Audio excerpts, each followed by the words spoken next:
Hello everybody, welcome back to another video. Today we're doing our review on Ant-Man and the Wasp's Quantamania. Warning, there will be spoilers in this video.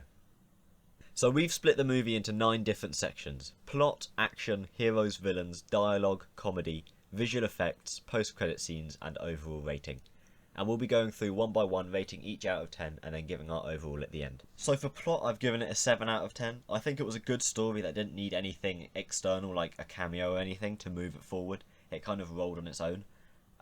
But overall, I did think that it ended up not really affecting anything short term. You know, it ended, it mirrored how it started at the end, with him just walking down the road and things like that. But the long term effects are huge, which is going to be great for this rest of, the multiverse saga, because then we have time to get a team together before facing off against Kang. So, what have you rated plot? So for the plot, I've given it an 8. I think it's basically the same reasons as you, but obviously I think the plot was better than past Marvel movies we've seen, especially with Phase 4.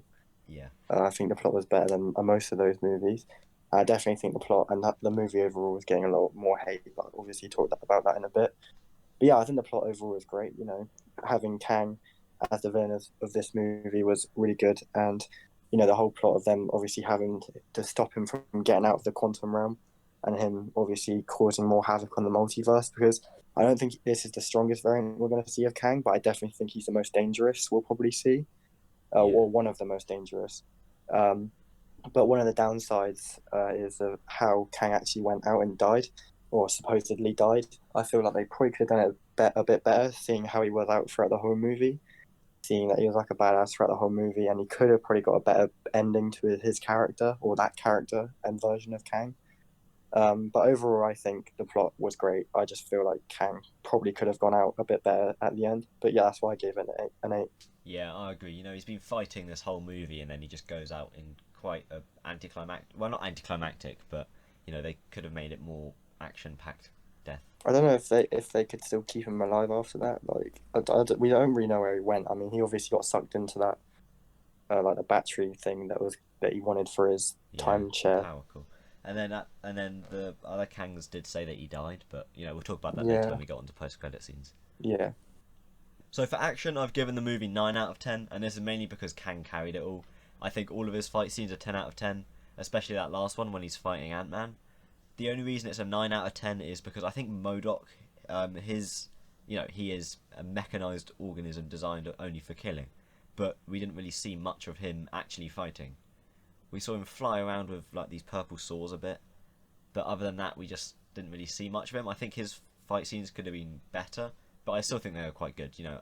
But we hear MODOK, we see him in the comics. He's extremely powerful, and in the movies, kind of like just kind of a joke almost. So, what have you rated action as? So action, I've given the same as you. I've given it a 9. I think, like you said, Kang probably has carried most of that 9 for action. To be honest, his fight scenes were not only at like the end. I think when that scene where they did the flashback.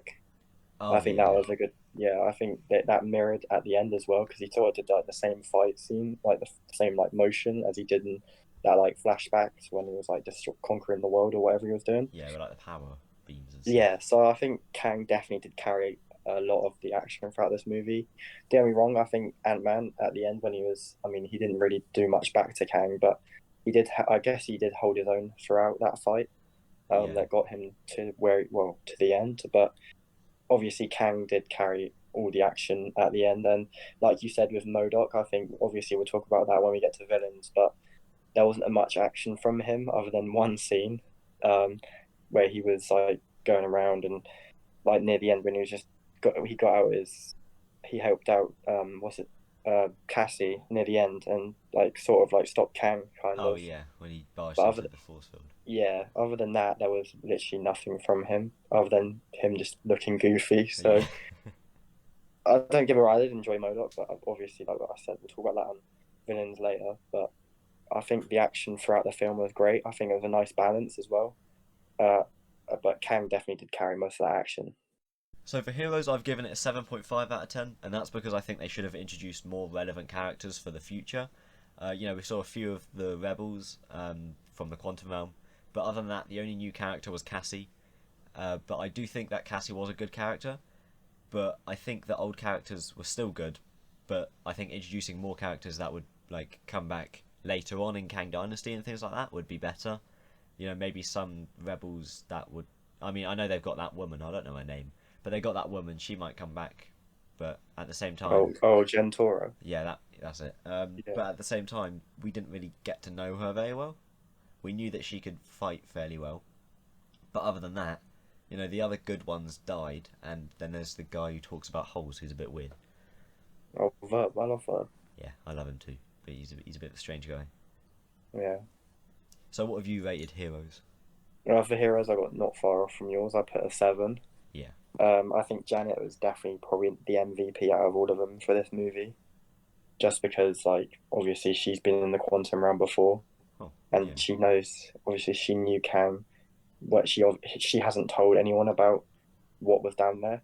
yeah, Um, I think she was definitely important to this movie, and I think we probably always knew that though, ever since it got confirmed, just because it is in the quantum realm and she has a lot of experience down there. yeah, Um, but no, I think Ant-Man. I think Scott Lang was good in this movie, obviously, like he always is. yeah, Um, Hank was good. I just feel like maybe Hank could have died in this movie, but then again, maybe they're saving that for the next movie or wherever he'll appear next. yeah, Um, I think Wasp was cool, but I just don't like her as a. Well, it's not that I don't like her as a character. I just think she is very annoying sometimes. She yeah. doesn't do anything annoying. It's just She's too hot-headed. yeah. And there's characters I prefer over her. And ever since that rumor about her leading the Avengers, that's when I've started taking a disliking because I don't want her to lead the Avengers. Yeah, Um, but yeah, no, I think the heroes were all good in this. I think definitely Janet was probably the best one out of all of them. I think the resistance fighters though for the Quantum Realm were good, like you said with Gentora. She was a really cool character, and I do hope we see her again. But obviously the heroes definitely do not match up with the villains in this movie. I feel like the villains were definitely better, as we'll talk about soon. But no, I think the heroes were good in this movie. Obviously Janet probably carrying most of that throughout. But like I said with Cassie, as you said, coming off from your about Cassie, I think she was very important to this as well. Obviously, starting it off with the mechanism that she made, sending that signal to the quantum realm. So she is very important to this movie, and she also does well in this movie. We see that she does mirror her dad a yeah, lot because she goes to jail. She acts like him a lot when they're down in the quantum realm. So yeah, I feel like it was a good. The heroes were good, but Janet definitely did carry most of it. yeah. I just want to add on my thoughts on Janet. Personally, I think the opposite. I didn't like Yeah. Janet at all. I'm just not a fan of her character personally. Like I get she was important and stuff, and she was like a key part of the story, but I Yeah. just feel as a character, you know, she's been down there for 30 years. She hasn't seen her family. She hasn't seen her daughter since Hope was like really young, and then she Hmm. gets back and she just tries and acts like nothing ever happened. Doesn't say anything about it. You know, Yeah. I think she. I mean, I know that's why how it was written, so that they didn't know what they were getting into. But at the same time, I think it just doesn't really make much sense. I just don't like her as a character. I think when Yeah, I she get came that. back in Ant-Man and the Wasp, you know, we didn't really see much of her. So technically, she's a new character as well. But Yeah. then again, yeah, I I thought Ant-Man and the Wasp was gonna like, you know, set up her coming back, and then I thought she was going to be a cool character who's going to explain the quantum realm even more, and then Yeah. that was going to lead into Quantumania. But no, she just doesn't say anything about it and makes them just walk into a huge trap. Yeah, Because that's fair enough. I think using your common sense, you could tell that people are going to investigate the quantum realm because they Yeah. just found a way to get there. But then Yeah. she just decides not to tell anyone the dangers of it. You know, it doesn't really make sense to me. Yeah, I understand your reasoning for that. So for villains, I've given it a 10 out of 10, and that's mainly because of Kang. You know, he was an amazing villain, and he's probably not even going to be the best one that we've seen so far. And it really gets me excited for Kang Dynasty and Secret Wars because I'm excited to see, you know, well, we'll talk about that more when it comes to post-credit scenes. But yeah, I think Kang was amazing, and also I do think MODOK was also really well done. I know people said that the CGI did look, you know, terrible, but like once again, we'll get onto that later. But yeah, I think that the villains in this movie, you know, there wasn't a lot of them. There was only really two. But I think they were absolutely amazing, and I loved them both. So what have you rated villains? I've gone with the same. I've gone with 10. I think Well, Kang is definitely one of my favorite characters. Well, definitely my favorite villain now. It used to be Thanos, but it definitely is Kang now. Just after seeing him in Quantamania, he definitely did carry the villains, and he got the villains a 10 in this rating and this breakdown, I guess. But I think overall, Kang is definitely someone I'm looking forward to seeing more of, especially all of his variants that we did see that we'll talk about in post credit scenes later. But yeah, I think the villains were definitely good. Well, the two villains, because the other one wasn't really that big of a villain. Yeah, Um, but yeah, I felt MODOK could have been a bit better. I think obviously talk about CGI later, but I think they did the best they could with MODOK. I think he was very funny and goofy, and I think that's what they were trying to go for, I guess. yeah, And yeah, especially when he had this like that scene when he had his ass out, like that was yeah, funny. That scene was funny, but no, I think MODOK was all right, but compared to Kang, he nowhere near him. And we saw that throughout the movie as well. Kang just looked over MODOK all the time. He obviously used him as like, I guess, what he literally is. Just used him to kill, I guess, civilizations that he didn't like in the quantum realm, or do things that he couldn't do himself when he yeah, was down there. So yeah, I think the villains definitely did get carried by Kang in this. Obviously, him being a conqueror and practically conquering the whole of the quantum realm, everyone feared by him, everyone obviously scared by him, down in the quantum realm. But yeah, I think it would have been cool to see him get out because he is definitely probably one of my favorite variants that we're going to see. But then again, I haven't seen any of the other ones, but I do really love Kang the Conqueror in this, and yeah, that's why I've given the villains a 10. So for dialogue, I've given it a 7 out of 10, and that's just because there were some bits that I don't really find that like engaging. I can't really name any. It's just I didn't really pay attention to all of it. But the overall storytelling was good. It was clearly shown, and it wasn't like forced. Like the flashbacks was good. The dialogue between Janet and Kang when Janet realized who Kang was, it was really good. But I think the thing that doesn't make it higher is that MODOK and Scott's talk could have been a bit more intense because Scott did ruin his life and sent him to the quantum realm, and that was kind of like quickly overlooked. I think that they were too funny with each other than like to be the enemies that they were in the first Ant-Man movie. But then at the same time, I think it was quite good that they did have that jokey side as well, which we'll get onto later. So what have you done for dialogue? Dialogue, not far from yours. I've gone for 7.5. I think the thing that gets it at 7.5, to be honest, is that she Kang. I Yeah, think every scene that he speaks in and the dialogue from him, he's just so menacing, and everything that he says is just sends fear to the audience of what he'll do next. Yes, it's not the strongest Kang we'll see, and we're probably going to see more menacing dialogue from other Kang variants. But I think for what we got from Kang the Conqueror in this movie, I think the dialogue was menacing for what it was, and especially from what the previous Ant Man films were. I'm not saying they were bad, but the previous two were more comedic, which I'll obviously get into later. And I felt that just Kang's dialogue alone just made this so much more of a serious movie than the other two. I'm not saying the other two aren't serious. Like I said, I'll speak about that later. But overall, I think the dialogue from Kang is just really impressive. And I think Jonathan Majors is such a talented actor. And I think they found the right guy to play Kang, to be honest. Obviously, don't get me wrong, the dialogue from the other characters were good as well. I think I think what brings it down a bit is especially the dialogue between Ant Man and obviously or Scott and Cassie.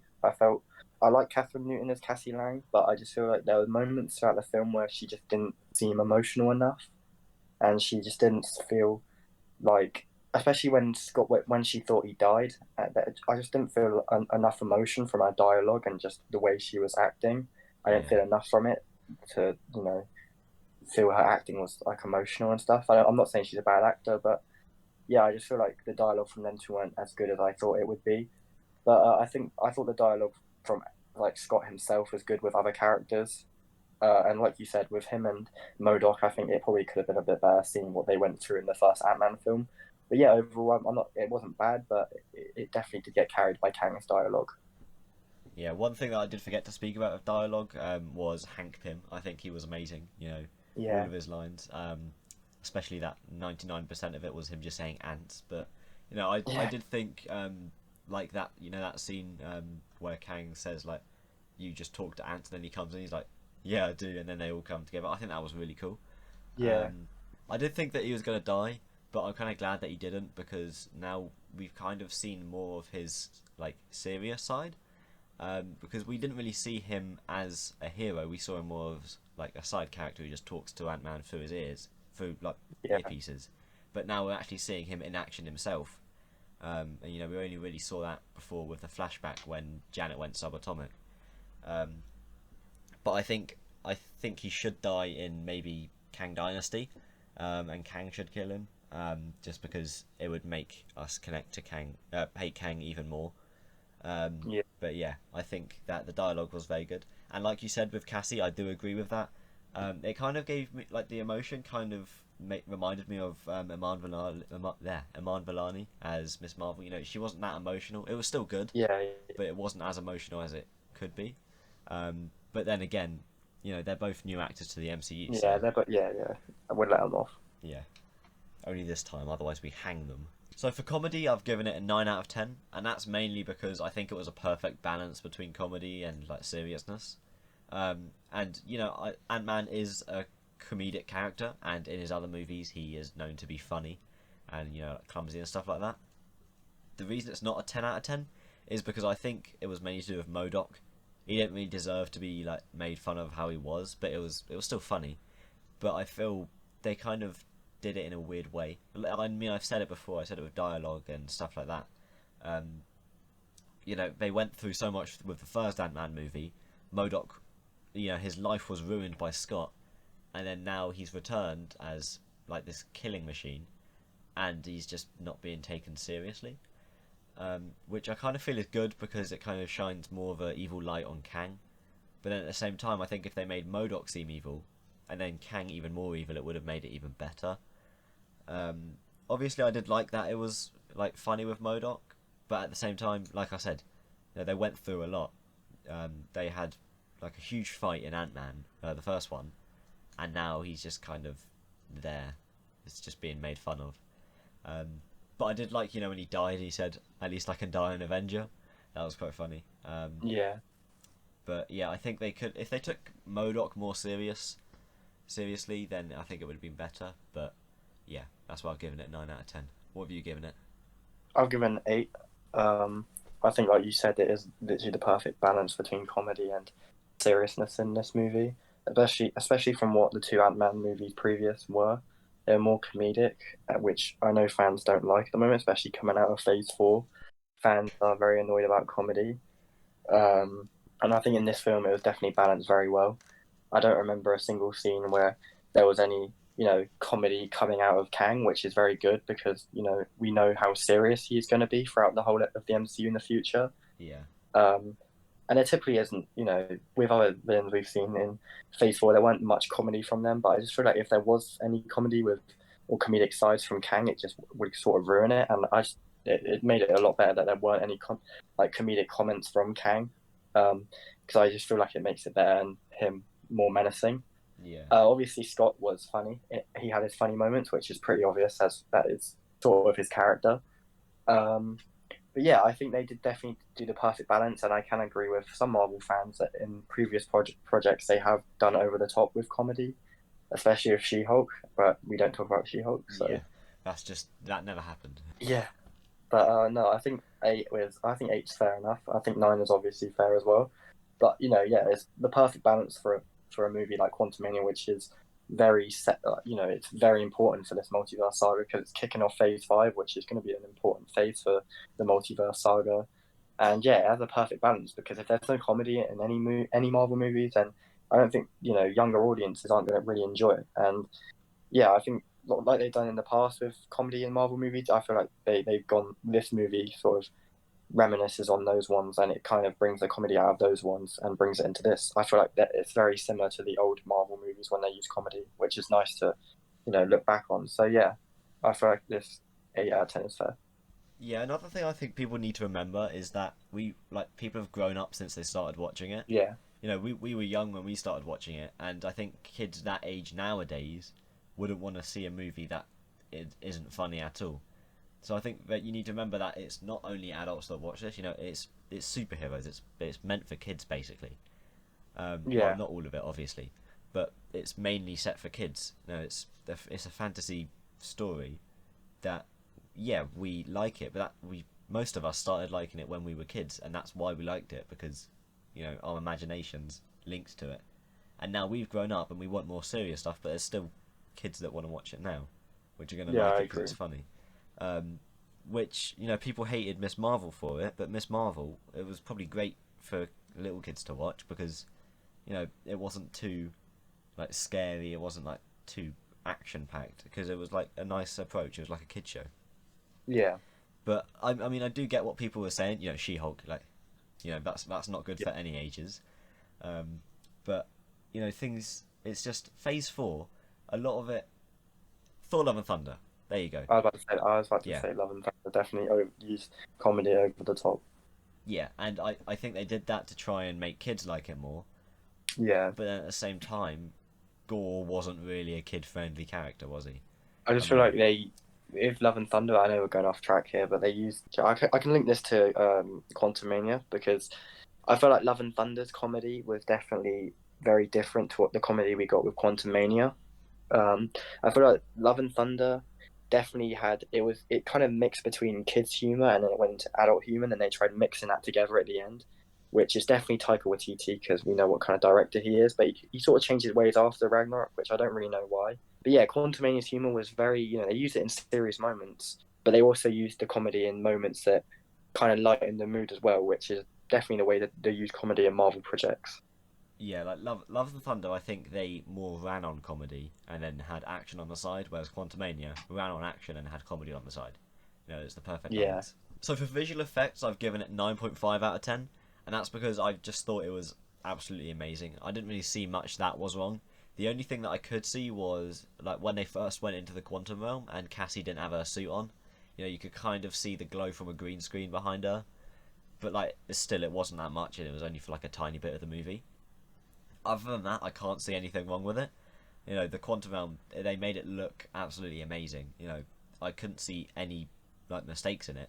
You could like there were obvious ones. Thor: Love and Thunder with Jane's helmet and the when Heimdall's son like talks to Thor. You can oh clearly yeah, see that it was just poor CGI. But in this movie, you can't see any of that. Um, I also think that Modoc's overhated. I mean, in the trailer you can't really see him that well, and then in the movie he does look better than what he did look in the trailer. yeah. I mean, he still looks a bit, he looks a bit goofy, but I don't know what people expect of Modoc. yeah, that's who Modoc is. He's a floating head with baby legs and baby Yeah, arms. You like in the Avengers game, at the end he looks stupid. That's because it's yeah, Modoc. yeah, Um, so you know, Marvel can't win with it. They try and change things up, and people are like, no, we don't like that. Make it comic accurate. They make it comic accurate. No, that looks terrible. So yeah. yeah. So what have you rated visual effects? I've given it an 8.5. Um, I think there were some scenes, like you said, that were kind of obvious, but then there were some scenes that also the actors. Paul Rudd said in an interview, an interviewer asked him about something with the CGI, and he said that they noticed it, but not many fans did either. I personally, I didn't notice it, but I'm just going off that interviewer and that interview he did with Paul Rudd.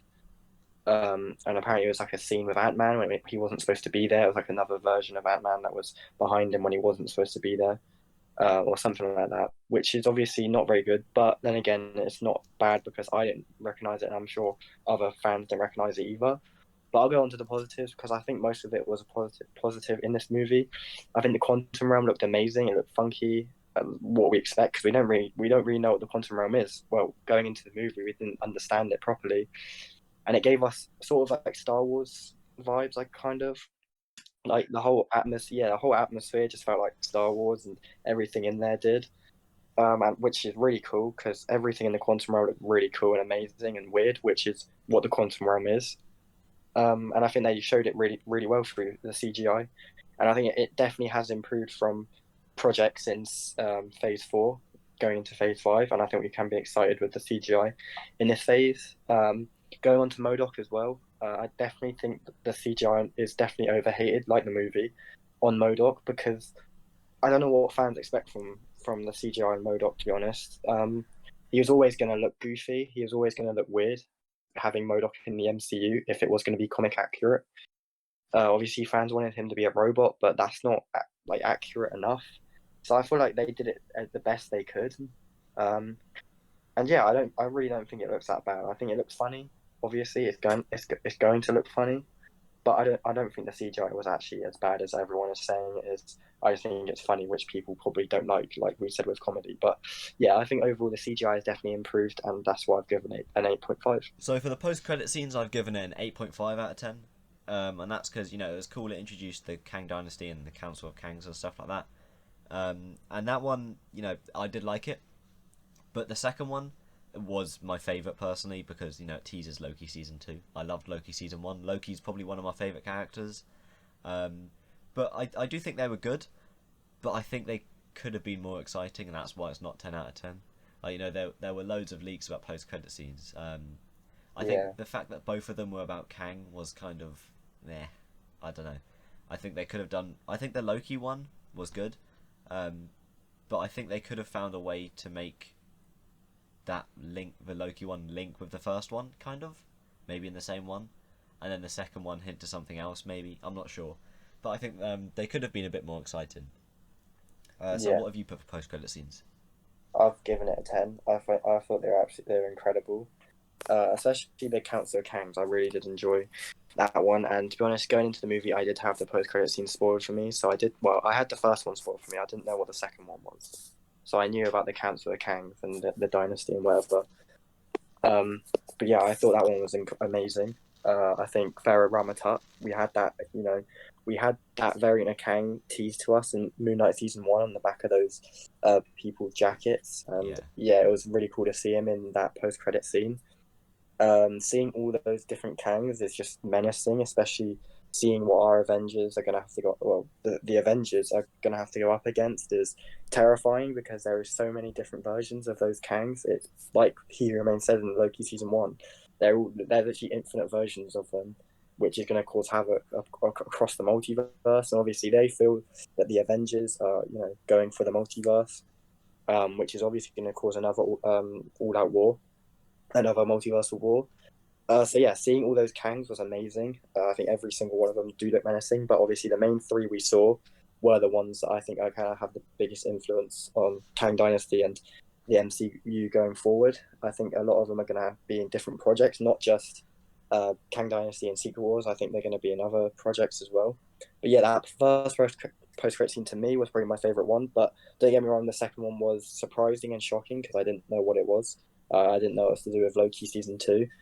And yeah, I have no clue who that variant of Kang is, to be honest. I don't think we've ever seen him before, not that I can remember. I've seen a theory that it could be the one that created the TVA. That could be the original Kang that created the TVA. So I'm not too sure who that variant is. That's the only theory I've seen. Um, but yeah, I think that was amazing and a good surprise to us to see a sneak peek at Loki season two because we haven't seen a trailer yet, which I'm assuming is going to come out soon. Well, I've seen it from someone that recorded it at Comic Con, but it's not a proper trailer because you couldn't really see it very well. But I'm sure the trailer will come out soon now because they've shown the sneak peek in Quantamania. So yeah, I think that second post credit scene is very important. I think they both were very important to the future of the MCU. But the second one I feel like is very important because I think Loki season two is going to have a massive impact on the multiverse saga. And yeah, I think the Council of Kangs is going to be really cool to see. So that's why I've given the post credit scenes a 10. yeah. I think the second post credit scene. I think the Kang is actually the Albert Einstein variant. Makes sense. But yeah. So overall, I'll give this film a 10 out of 10, which might seem weird because I didn't give every topic 10 out of 10. But combining them all together, I think this is 10 out of 10 worthy. It is possibly one of my favourite MCU films, if not my favourite MCU film. I think Shang-Chi being my other favourite. They're very close. I think Quantumania might be a tiny level above it. But yeah, I think it was just a great movie. Great plot, great characters. I loved Ant-Man. Obviously, who doesn't? And other than the very few flaws in the movie, I think it was perfect. What about you? I've given it a 9 overall. I think it's a very good movie. I think it's a good opener for definitely the multiverse saga. And it's definitely a movie that is sort of a prequel and a starter for Kang Dynasty. I think definitely there could have been some parts that could have been a bit better, but overall, I think Kang definitely does carry it in this movie a lot. But don't get me wrong, I think the heroes were amazing. But I think the thing that everyone talks about the most is Jonathan Majors' performance as Kang, and I think he deserves all the credit he's getting because he did an amazing job in this movie. Yeah, I thought the plot was great. The villains, the heroes were cool too. Obviously, with MODOK being an okay villain, but obviously Kang carrying. Um, the dialogue, like we said before, is really good. And yeah, I personally love this movie. I wouldn't go as far as saying it's my favorite MCU movie, but I'd say it's definitely in my top 10 or definitely up there with being a one of my favorites. But there are more that are more like there are favorable ones for me personally.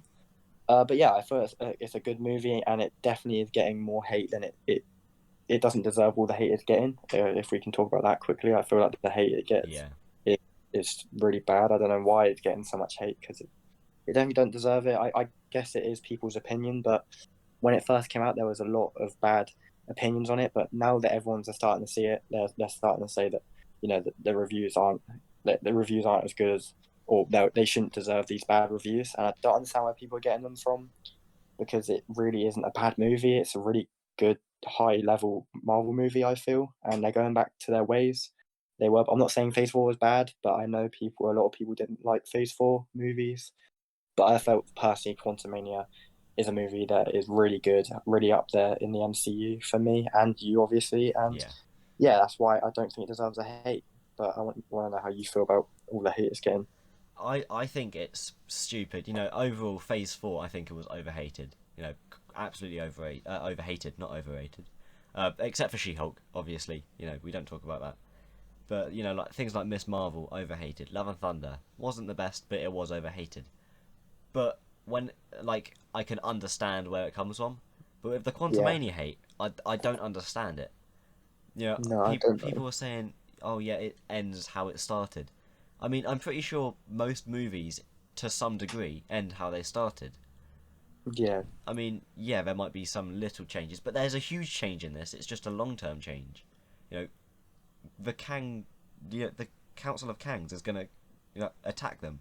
I mean, you can't say nothing happened because so no, much it's happened. definitely yeah, it definitely is important for everything happening in the future, and it's not just a movie that is made because it's made to be set up future projects or the Exactly. future of the multiverse saga.